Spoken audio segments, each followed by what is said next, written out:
not intentional. We're going to talk a little bit about the history of Georgia, the history of this building, and the way the government works in the state of Georgia. In the Rotunda, we have a lot of people who we would consider founding fathers. Obviously, George Washington, Benjamin Franklin, Thomas Jefferson, Marquis de Lafayette, and the founder of Georgia, James Edward Oglethorpe. General Oglethorpe was from England. He founded Georgia because he was interested in prison reform. So if you've ever heard that Georgia was a penal colony, it's not true. It wasn't a penal colony in the way that Australia was. It was meant to be a place where debtors could go as an alternative to prison. This was not the same as being sentenced to transportation or being an indentured servant, where you would have to pay off your transportation costs by working for a certain period of time. It was meant to be a clean slate for those who had fallen on hard times. It was also meant to be a way for debtors to be removed from their vices so that they would not be tempted to fall into bad habits again. Like I said, that was the intention. Once the shareholders got involved, it became a little more profit-oriented, but that was the original idea behind Georgia as a colony. James Edward Oglethorpe was pretty unique in that he wanted to work with the indigenous population instead of against them. So he found a translator, a woman named Mary Musgrove, to translate the negotiations between him and the Yamaha chief Tomachichi. We have a painting of Tomachichi in the governor's office. So if you're here long enough, you can pop your head in and check that out if you want. James Edward Oglethorpe, Mary Musgrove, and Tomachichi, they all worked together to negotiate for the founding of our first city, Savannah, Georgia. Savannah, Georgia was founded in the 1730s, and as you probably already know, it's still there. It's a very popular spot for that one Irish holiday, right? St. Patrick's Day? So it is still a very popular spot. There are a lot of historic spots in Savannah and surrounding Savannah. Savannah was our first city and our first capital. But Savannah is not the current capital of Georgia. We moved it a few times. We've actually had 5 different capital cities. So Savannah, then Augusta, where that golf thing happens, then Louisville, which is not known for anything because it's a teeny tiny town, then Milledgeville, which if anyone grew up in Georgia, they may have been threatened with that city. Like, if you don't behave, I'll send you to Milledgeville, because that's where the mental institution works. Yeah. In addition to being the capital, both were there, not at the same time. Then after the Civil War ended, the state wanted a new capital city, and they chose Atlanta. Atlanta was chosen in a referendum. On the ballot, there were 3 options: keeping the capital in Milledgeville, moving it to Atlanta, or moving it to Macon. To this day, people in Macon will swear to you that their city was capital of Georgia at one point. It's not true. Macon tried really, really hard to be capital, but they just never quite got enough votes. In the first referendum, thousands and thousands of people voted for Atlanta to be capital, like tens of thousands, whereas Milledgeville got about 3,000 to 4,000 votes total, which is basically Macon got 3,000 to 4,000 votes total, which is basically the amount of people in Macon and the surrounding area voted for Macon, and no one else in the state of Georgia. So we ended up with Atlanta as our capital. They thought that we would choose another one eventually, that it was just like a temporary space, because in the past, the capitals had been the capital of Georgia for about a generation, and then they would leave. But because we were no longer expanding boundaries of the state of Georgia, Atlanta just stayed capital. Atlanta was chosen partially because of its access to the transportation network. So there are a lot of trains in the city. I've lived in 5 different places in Atlanta, and I've never been far enough from a train track to not get woken up at 3 a.m. when trains passing by. So that's still definitely part of what happens here. But yeah, Atlanta grew up around the railroads. So that was the big industry, was transportation. That's why Atlanta was chosen.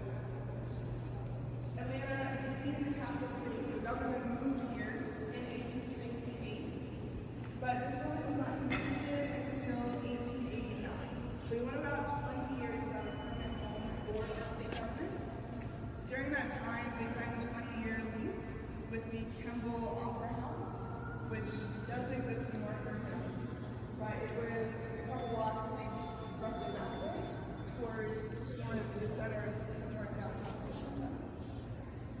When that lease was up, they wanted to make sure they had a new permanent home to be in. So they were going to build this building. They allocated $1 million, which translates to about $27 million in today's money, unless something drastic has happened with the economy that I don't know in the last 24 hours. So it's a little bit more than we would think about, but it's still not a lot compared to our last government building project, which totaled in the billions.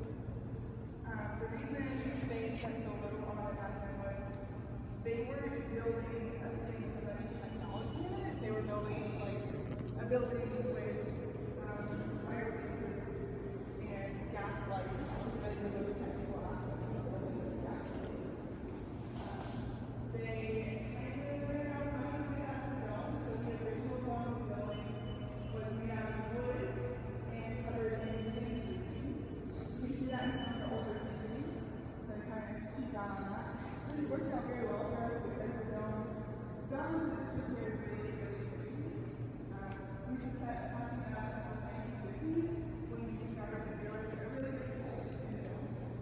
And that one of the engineers on the project to rebuild the dome suggested covering it in gold to honor gold rush happened in Milwaukee, Georgia in the 1830s. So the gold that you see up there today, first of all, it's no longer from Milwaukee. The Milwaukee lines closed in the 1980s, and even though people out there will tell you there's still plenty of gold in their homes, they're not really extracting any of it in a meaningful way right now. So there's not enough Milwaukee gold really coming out of Milwaukee to cover the dome, but also when we put the first layer on, it was from Milwaukee because the people of Milwaukee donated it to the state government. But in the 1990s, when we needed a third layer, so they donated 2 layers, just to be clear. The people of Delaware were like, we think we're giving you enough. We're probably not going to do it. So the state had to source a pretty cheap alternative to free gold, which nothing is better than. But they found pretty cheap gold in Italy. So, well, me, my one record is that the current layer of gold is Italian gold. So that's what's visible today. It takes about 5.5 pounds of gold to cover the entire dome. It's not a lot of gold. It's like this much. So specifically, there are 85 ounces of gold. That's because the dome's covered in gold leaf. So the pieces of gold, I've been told they're about 10 atoms thick, which is thinner than a piece of tissue paper. Wow. Wow. The aesthetic of the building, sorry, do you have a question? Sorry? Yeah, so I've been told that the gilding process, what they do is there's like a substrate, like a subflooring, essentially. I don't know what it's made out of, but it's made out of some kind of metal that forms the basis for the dome. And then they scuff it up really good with like wool, you know, or steel wool, and then they apply an adhesive to that.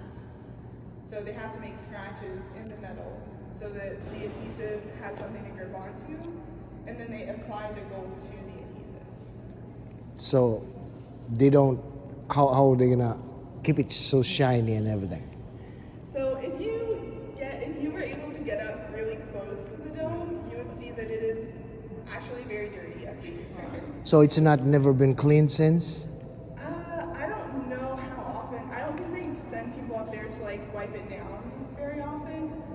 So it gets like gritty and stuff, but covered in, you know, how outside things get dirty. Right, moss and stuff. Yeah. But it's so, when you look outside, it looks perfectly shiny, gold. I asked him, like, is that real or they painted it? Because it looks like they are being painted forever, like so spot on clean. Yeah, it looks really nice from a distance, right? But I think we're counting on no one getting up. Okay. That's for sure. Yeah, so it doesn't look as perfect up close, but it still looks pretty nice. I mean, it's covered in real 24 karat gold. 24 karat. Wow. Okay. Any other questions?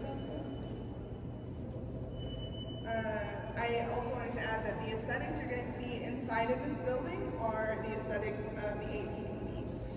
So though the building was restored or renovated multiple times to match modern aesthetics, in the 1950s they carpeted the marble floors, painted the walls blue. In the 1990s they restored the building to its original look. Obviously we kept the modern amenities like electricity, air conditioning, heating, but we figured out what the original paint colors were by peeling 36 layers of paint off of these walls to get to the very first ones. I didn't do it, obviously. I was in elementary school at the time. But someone did, very quickly. So that's how we get this look that we have right now. So these statues or, faces and everything, are they marble or are they carved? I've been told that they are marble. Marbles, okay. So what's interesting about this space here is that there's really a layering of artwork.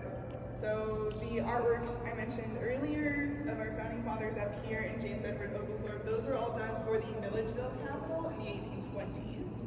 And then they were moved here.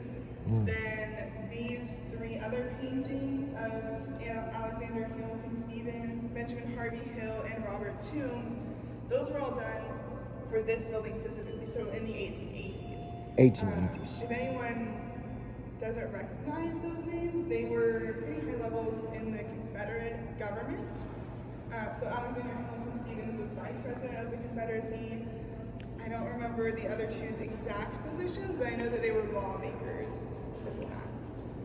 So in the post-Reconstruction era, this is kind of like we're thumbing our nose at the federal government. They're saying former Confederate officials can't hold office anymore. We're saying, well, we're going to put them on the walls anyway, right? Then the statues that you see were put up in the 1950s. 50s. 1950s. 1950s. Wow. So Amazing. it's really a good way to look at the layers of symbolism. Who did we think were important people at different times, right? And that's, I think, what you can read into it. So the statues are of Revolutionary War heroes, all posthumous representations, obviously. So we don't know how accurate they are.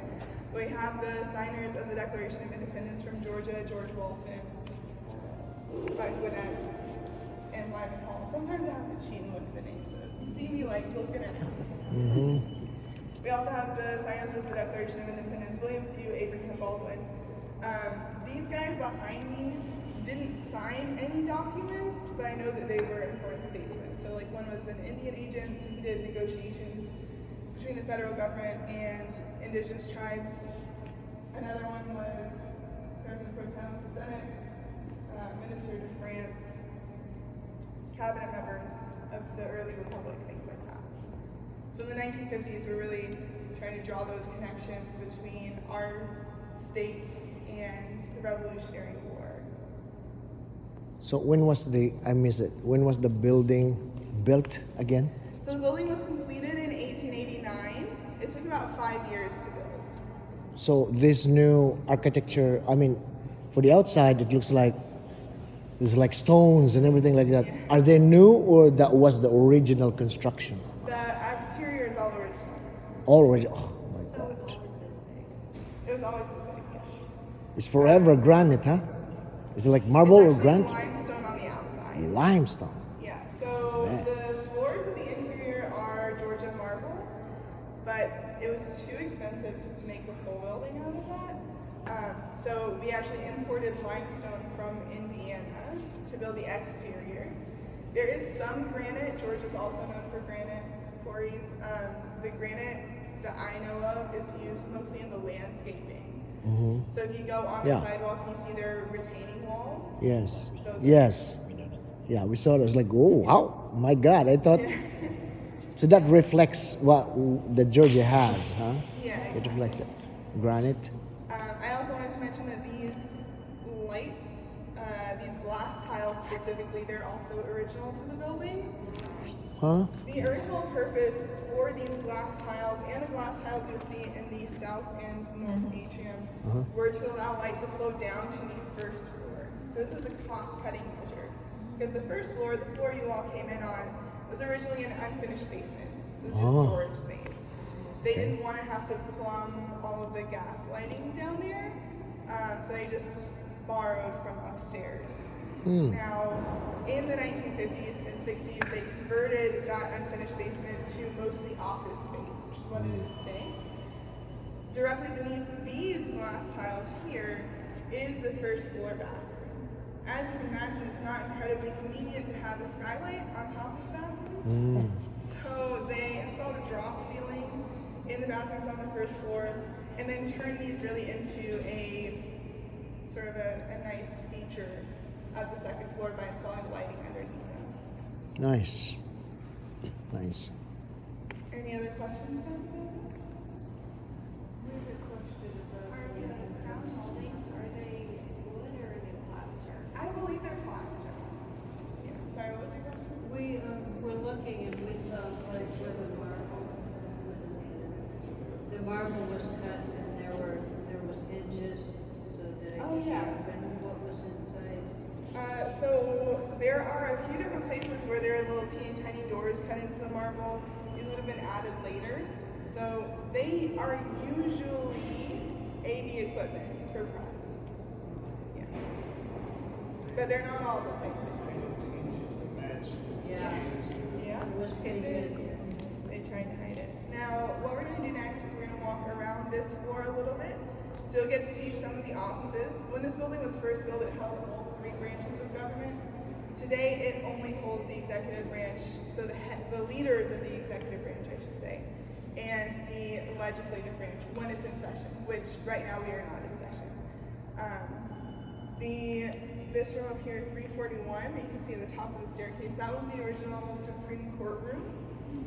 We no longer use it as that, but it has been restored to look the way it would have when it was being used as a courtroom. Today, it's used as the Appropriations Committee meeting room. So they're the people that figure out where all our money is going from our taxes. Which is why they get the big fancy committee room. Yeah. Now, if you'll follow me this way.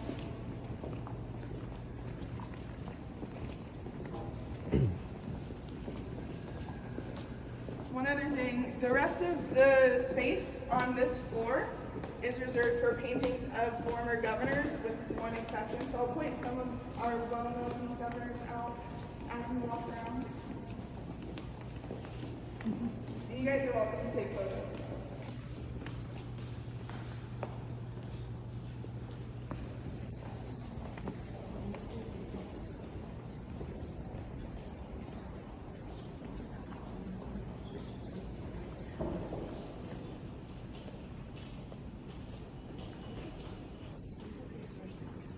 I wanted to tell you guys a little bit about this governor right here in a stripy suit.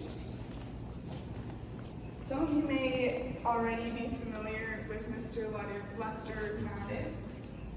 Lester Maddox was governor from 1967 to 1971, so sort of towards the end of what we consider the civil rights movement. He is an interesting guy for a lot of reasons. But he makes an interesting painting because he chose to include a lot of symbolism in here. Now, what I do with my children who come in here is I make them tell me what symbols they see. I would love it if you would play along. Tell me what symbols you see. Yeah, there's peaches. Peaches. White. Is that cotton in the background? No, There's no cotton. there's something like a flower or something right there. So this is a fishtail. Oh, fish. Yeah. Oh, fish. Okay. It is fish. Metal. Okay. Yeah, it's the state seal. So he's added the state seal in the upper left-hand corner. It's a little hard to see, but he's put something in the seal that does not belong there.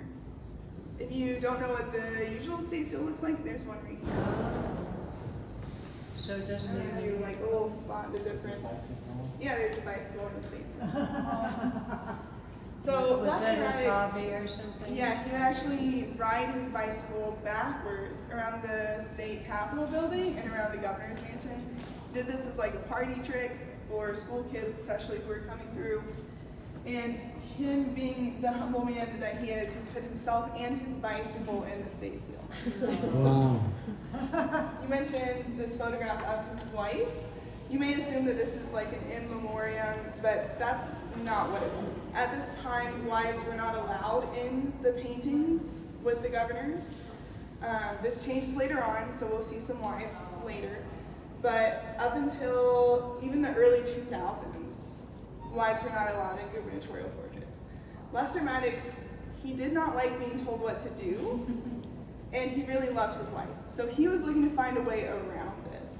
And I'm told that this is not the only time a governor did this.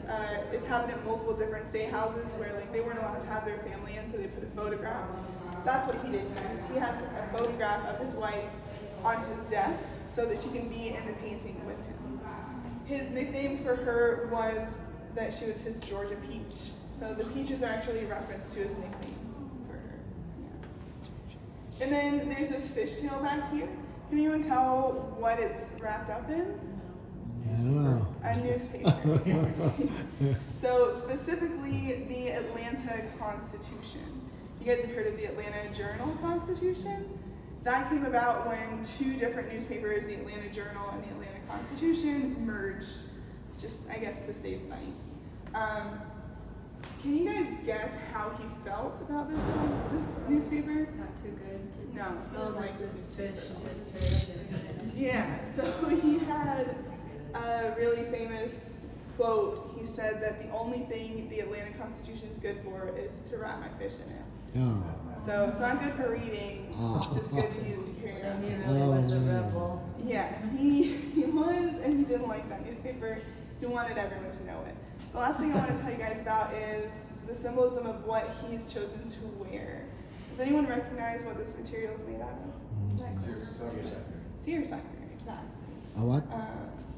I'm pretty impressed because people under 30 usually do not know what that fabric is. So I know you're all at least 31, which is good. Yeah, for anyone who doesn't know, seersucker is traditionally made out of cotton, so it makes it much more comfortable. It's a really breathable fabric, which is very useful in the South during the summers. But it also never irons. Like it's never flat. It always looks wrinkled and rumpled up. It is. So to a lot of modern eyes, a suit is a suit. Everything's equally formal, right? But especially in the 1960s when this was done, this was a very informal choice of clothing. So it's still kind of posh. It's kind of like if Brian Kemp showed up for his portrait in golfing attire. His very informal choice. And you can tell he's getting comfortable. He's unbuttoning his jacket. He's got a funky tie on. So he's saying like he doesn't take himself too seriously, right? So that is a lot of the symbolism that's in this painting. And just a reminder as we walk around to keep in mind that the subjects of these portraits, as long as they were alive when the painting was completed, they had a lot of authority over what went in the painting. So you'll see some governors like taking credit for everything they did during office. You'll see others who are, just making sure they pay homage to their family life. Maybe there's one governor who had his painting done on his mom's front porch.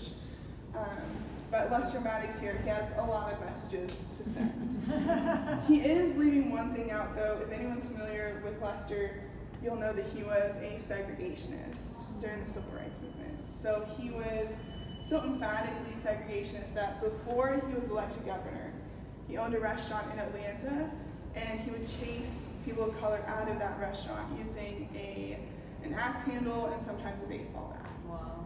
Yeah, so he wasn't just like, keep it to myself segregationist. He was very active in his political beliefs. And that happened in the 1964. So he went through all of that and got famous for it, and then was elected governor. Wow. So it must have been a popular sentiment in the state if you got elected. Yeah. Well, popular sentiment, but also like we have to remember how many people were not able to vote, either through outright legal discrimination or just like informal intimidation. The next meeting I want to talk about is Jimmy Carter. He's right over here. Yes, yes, yes. We want to hear this guy. What's the story of this guy? So this is the version Jimmy of Jimmy Carter. Carter that lives in my head. So when he's on TV, like today, I get really confused about who that is. Much younger here. Jimmy Carter, if you didn't know, he was governor of Georgia before he went on to become president of the United States. He doesn't have as much symbolism in his painting, but he's doing what I like to call the I'm too busy to have my portrait painted pose. So he wants to look like he's at work even when he's having his portrait painted. So that's how he's sort of styled himself. As he's sitting at his desk, he's got paperwork in front of him, specifically the reorganization plan. The Reorganization Act was a major part of his political legacy, or what he wanted to leave behind as governor. So he has that in front of him. And you'll notice behind him, he also has the Georgia state flag here, which you can also see in Carl's painting over there. It's the same flag, just different orientations. And he has the U.S. flag behind him as well. The U.S. flag is taking up a little bit more of the background. He has gone on record saying this is because he wants to be remembered for being in the Navy, so his military service. Do any of you guys have any questions? Usually there's a question about the state flag, so I just wanted to give you space and ask about it. When did it switch to what it is now? In about 2002. So this design was the state flag from 1956 to 2002. Alrighty, as we walk this way, we're going to pass by the Secretary of State's office right over here. So I mentioned the executive branch, like the leaders of the executive branch are here. They have more offices across the street into MLK. And on election day, that's likely where all of these people will be working out of, just because they need more space. They have a lot of work to do. And right here is the governor's ceremonial office. I mentioned the wives get to be in the paintings now. So you got the late Mrs. Sandra Deal over here. And the first wife to be in the portrait is right over here, Mrs. Purdue, second Stu's wife. No husbands yet. No female governors yet.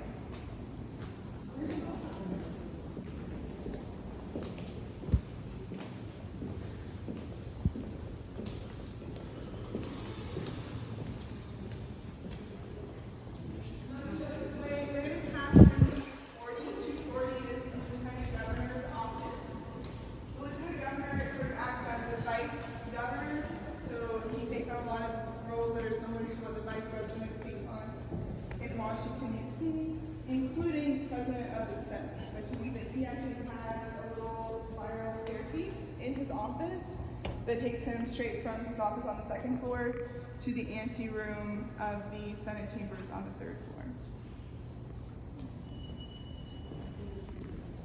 Is that kind of how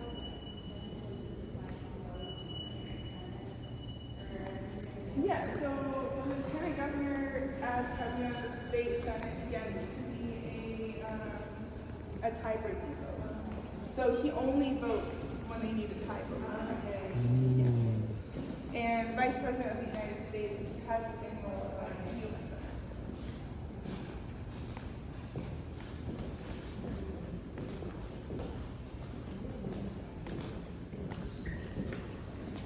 So this is probably our most famous painting here at the Capitol building, a portrait of Dr. Martin Luther King Jr.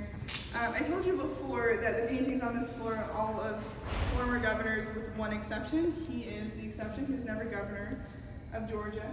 But he was born and raised in the state of Georgia, just like a mile and a half from the Capitol, actually. His childhood home is still there, and it's open to the public if anyone wants to make a day trip over there. That's also a fun outing. Dr. King did a lot of things. He was a civil rights leader. He made a lot of speeches, wrote a lot of letters, and won the Nobel Peace Prize. He was actually our first native Georgian to win a Nobel Peace Prize. Does anyone know who the second Georgian to win a Nobel? Governor was over there. Jimmy Carter, exactly. Just testing you. And then in 1968, as we all know, he was assassinated while he was visiting Tennessee. At that time, because he and his family had moved back to Atlanta, a lot of people felt that he deserved the honor of being laid in state. Now, because I usually give this to our children, I just want to make sure that everyone knows what being laid in state means, because a lot of people think it means being buried at the Capitol, and it does not mean that. There are no bodies on the Capitol grounds that we're aware of anyway. Now, a lot of people, like I said, felt that Dr. King deserved the honor of being laid in state here at the Capitol building. This is something that's usually reserved for elected officials, but on rare occasions it can happen for people who are not elected. People who are just like famous civic or community leaders, which I think Dr. King qualifies as. The person with the final say over this was the governor. Do you guys remember who was governor in 1968? The guy in the suit. Yeah, the guy in the suit. Lester Maddox. What do you think Lester Maddox said to this request? Yeah, he said no. So the next governor, Jimmy Carter, came in. Something I forgot to mention was Jimmy Carter, he ran a very middle of the road campaign. He made a point not to really take a strong stance on segregation, but then when he came into office, he said that the time for racial discrimination is over. That's how he began his inaugural address as governor. So when he came into office, he felt very strongly about diversifying the walls of the Capitol building, and he knew he wanted a portrait of Dr. King in the Capitol somewhere.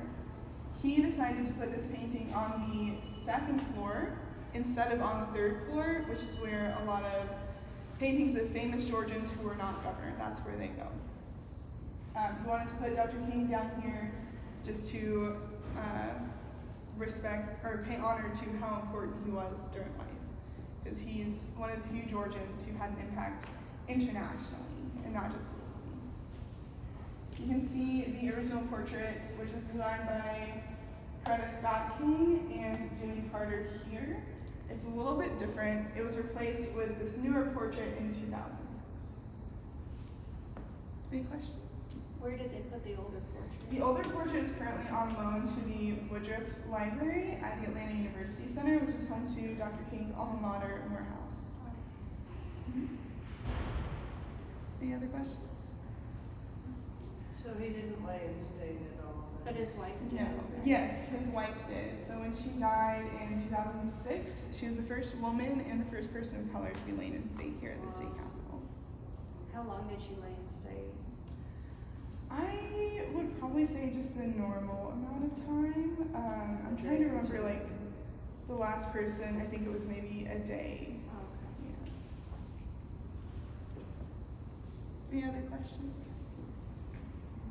Alright. At this time, we're going to be heading up to the 4th floor. We're currently on the 2nd floor. So it's about 70 steps. If you are comfortable doing that, you can come with me. If not, I'll point out where the elevators are. No pressure either way.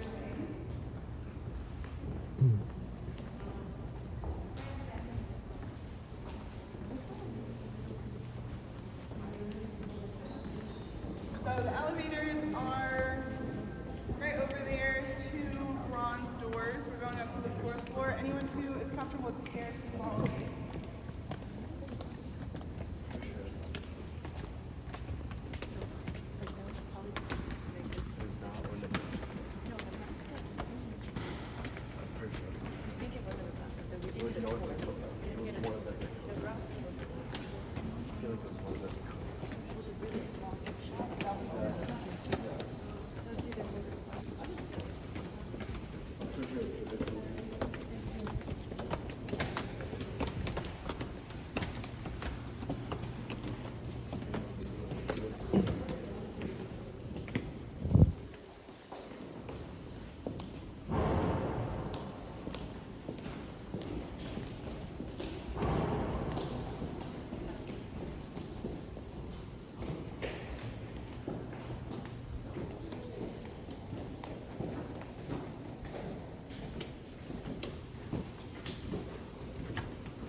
Wow. Yeah, Wow. right? My goodness. Beautiful. And again, you guys are welcome to take as many photos as you'd like. I know it's a very beautiful space. It's beautiful. Look at this. Derita. Derita. So we are currently in the State House of Representatives. This is still where our lawmakers meet when they're in session.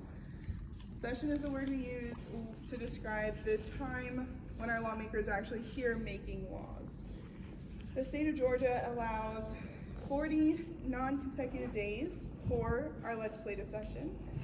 It usually starts the second week of January, and then there's no specific end date. That's because our lawmakers usually are in here 4 days a week, or at the Capitol 4 days a week, and then a day only counts towards that 40 days if they're meeting in the chambers. So a week could look like Monday they're in here meeting for 30 minutes, take a break to do committee meetings or lunch.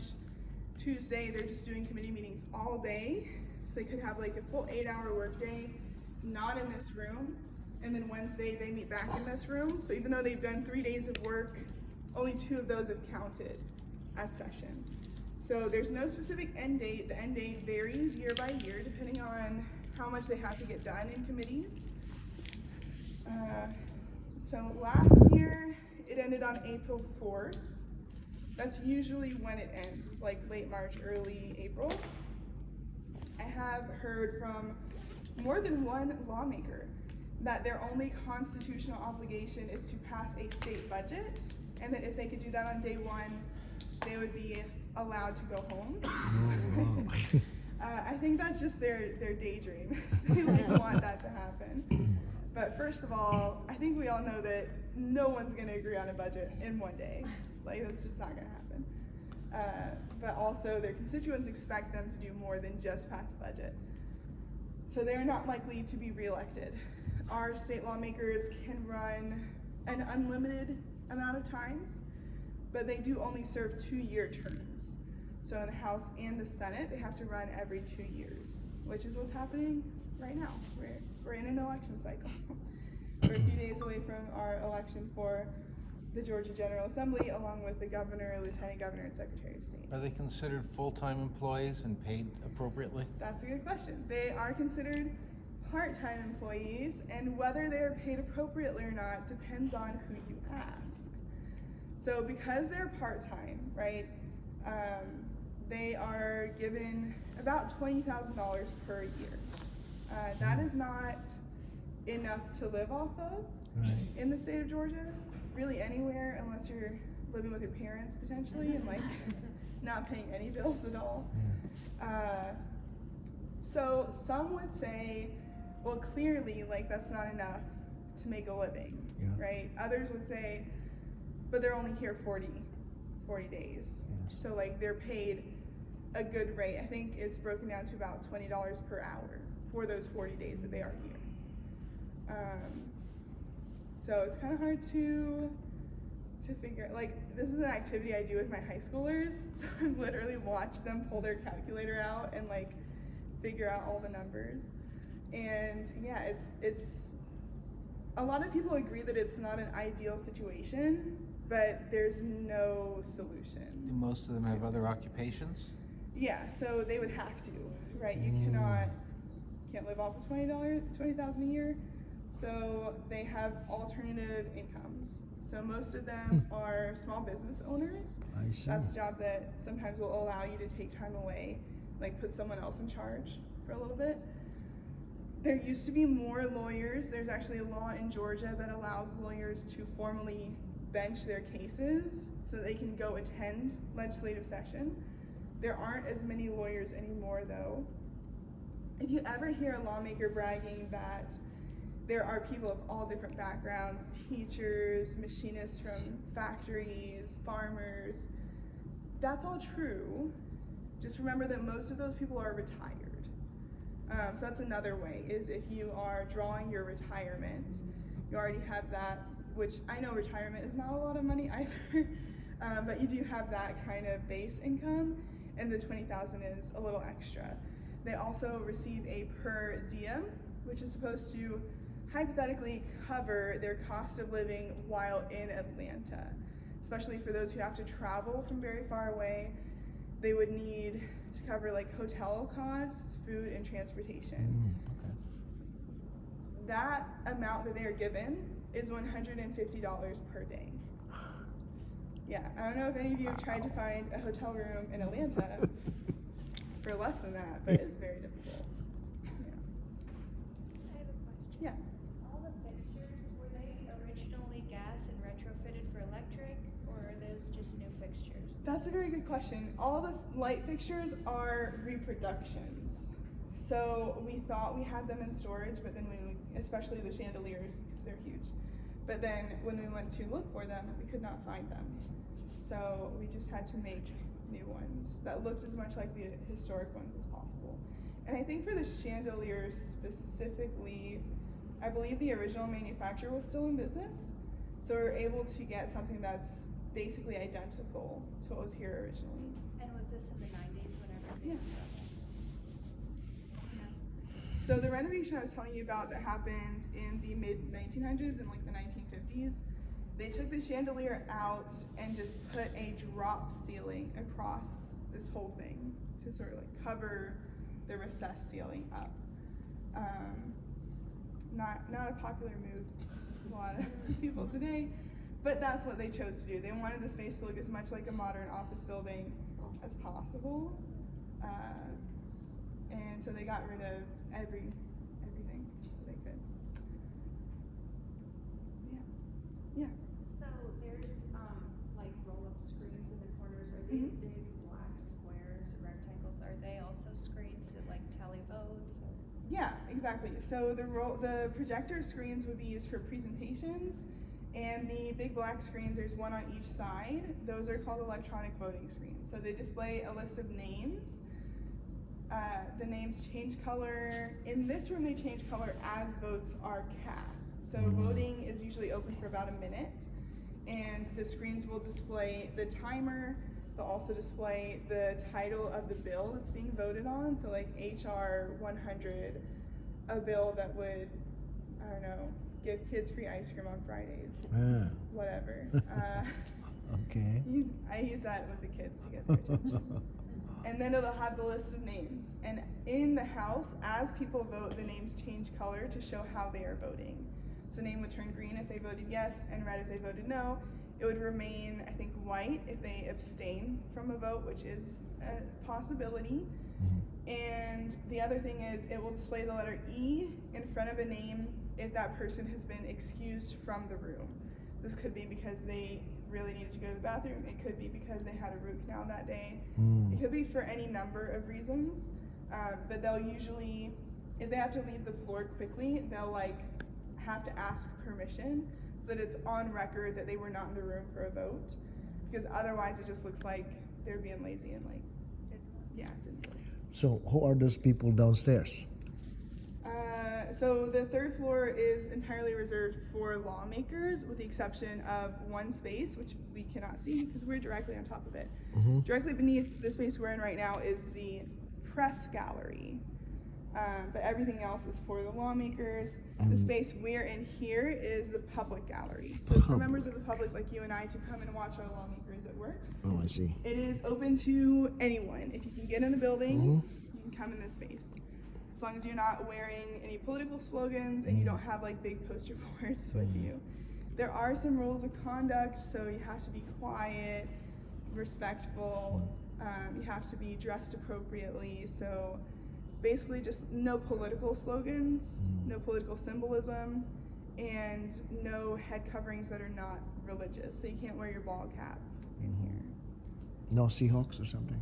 Yeah, no. Okay. They sit by party? They actually do not. So they do have assigned seats in this space. They generally try to keep it like in order of district.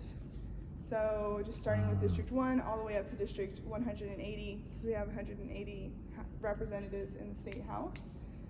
But I've been told that you can request different seating. So if you just like really want to be near the snacks, you would sit on this right-hand side, because that door is where they keep the snacks. That's a good spot. Yeah, I know. It's pretty contested. I agree.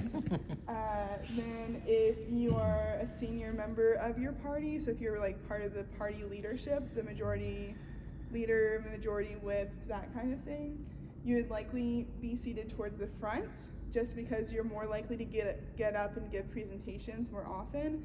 And it saves us a lot of time if you don't have to walk from like the very far back corner. Yes. All the way up there, like every time, multiple times a day, you know. Okay. So how big's the other house? The Senate has 56 members, Oh. so there are 56 senators, 180. So the Senate is 1/3 of the size. The main difference in the two rooms is the size. The other difference is that the floors in there are blue instead of red. I was gonna ask about the carpet. What is there like a specific symbolism that's attached to that? So I don't know that there's any specific symbolism. I actually studied under one of the guys that did the restoration project here. He's still at GSU. He refuses to retire, as many professors do.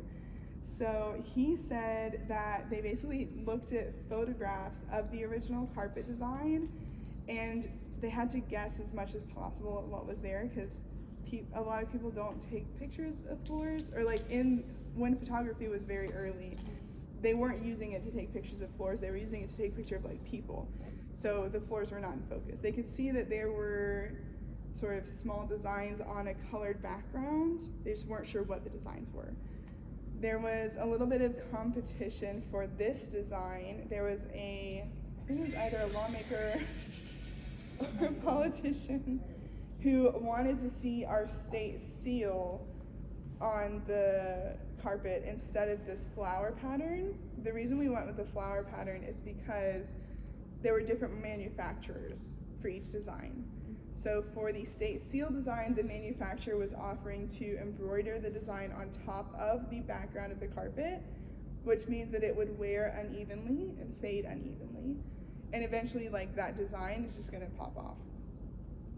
This design, which is clearly what won just because it would last longer. So the design you see is woven into the carpet instead of embroidered on top. And that's why it fades evenly, wears evenly, and this is 30-year-old carpet. So it looks pretty nice. It's pretty good. Yeah. Is this, the yellow ceiling right here, is it speakers? Because it looks like there's little holes in it. There are little holes in it because it is acoustic tile. When this building was originally built, they needed to structure in or engineer in some way of making people sound louder. So they had this curved surface, that's what that was for. Now we have electronic amplification. We don't need the curved surface anymore. We actually need things that will dampen the sound in this room. So that's why we have acoustic panels on the wall here. They blend in really well, but It does. they're right there. And they added acoustic tile, which is basically the kind of tile that you see in like a lot of public schools for their ceilings or like office buildings. they just painted it by hand to have that design on it. So that brings me to another point. All of the design that you can see is hand painted. There's not a scrap of wallpaper in this room. So is it stenciled? Yeah, it's stenciled. Any other questions?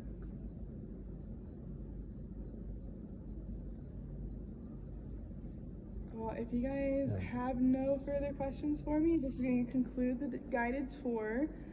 Once we're all out of here, I can go open up the Senate, so you can take a peek in there if you'd like to. Okay. Yeah.